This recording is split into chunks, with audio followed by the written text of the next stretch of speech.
Maybe the people who I sell my fattened bulls take to many slaughterhouse. If they buy and take it to our slaughterhouse, that is the only relationship I have. I don't own slaughterhouse. I sell to Farmers Choice. I sell to Kenya Meat Commission. I'm a very serious livestock keeper. And I do what we call feedlot. So ask that person, maybe he's looking for another Duale.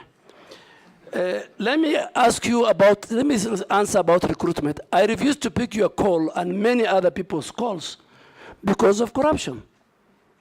It's because of the corruption. You wanted me to employ for you people. And many members of parliament will agree with me when even they send me text.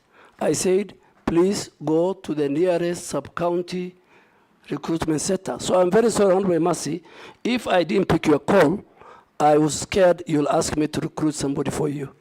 And that is the level of how I abhor corruption. 2, I think when I went, is the only recruitment that I did under my leadership. The only one. And the speaker said it's a systemic. Systemic. It was Okay, inform him.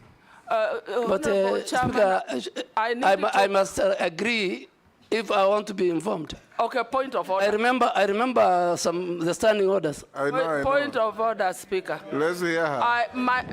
My call.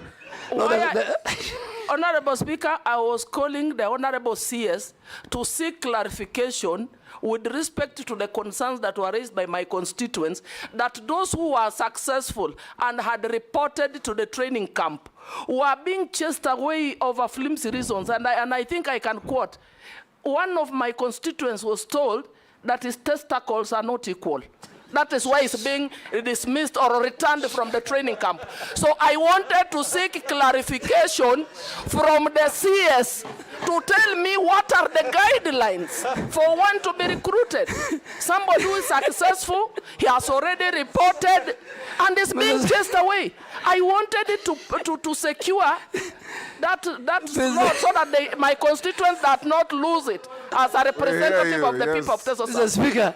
Oh, yes, what's your point of Honestly, order? Okay, Mary. It was very sad indeed. And my constituent lost that slot because I could not get the CS to clarify.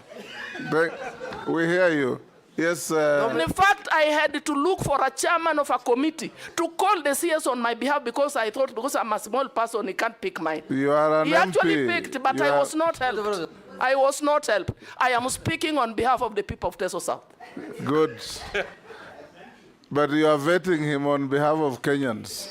Yes. Yes, on behalf of Kenyans. Yes. And it did not only happen to Teso South. Many Kenyans were returned from the training camp. And we are told those slots were sold again to some waiting rich guys with 1,700,000. It cannot continue. And we made it very clear to the CS nominee for defense that it should not repeat itself next time. Yes, Junet. Mr. Speaker, I want to sympathize with my colleague. And that issue has been rampant, people complaining. But the only thing I'm wondering with is if the CS of Defense by then could do measurement of testicles. It's what I don't know. That's what I don't know. Mr. Speaker, let me, because it's a, Mr. Speaker, let me make it very clear. Yes. That the grounds given for the rejection of that recruit from Teso South is valid. Next year, if such a person comes, he will not be recruited into the Kenya Defense Force. Mr. Speaker, Kenya Defense Forces recruitment is different from the recruitment of the police.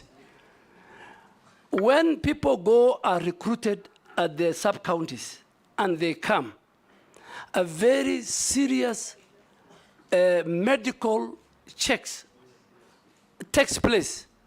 A number of people are sent because of medical ailments. And I think the former Vice Chief of Defense... unequal testicles ailments. Yeah, there were people... Women can know that, Chair. Mr. Speaker, I think I think, if you allow me to finish, there are many. The testicle that I want to go into is one of them. There are many, and the chairman of defense will agree. They measure. Point of order. Let me finish before the point of order. Mr. Speaker, there are many colleagues. There are many colleagues. There are many leaders who sent me why their person has been chased. And in 10 minutes, the leadership of KDF could give me 1, 2, 3, 4 reasons, measurements including.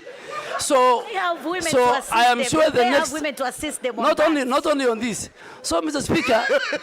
Speaker, there are certain criteria. There are many, and those who leave, they are not replaced. And I think let us not discuss, with your permission, the Kenya Defense Forces in a very negative. They have a special place in that. But the chairman of defense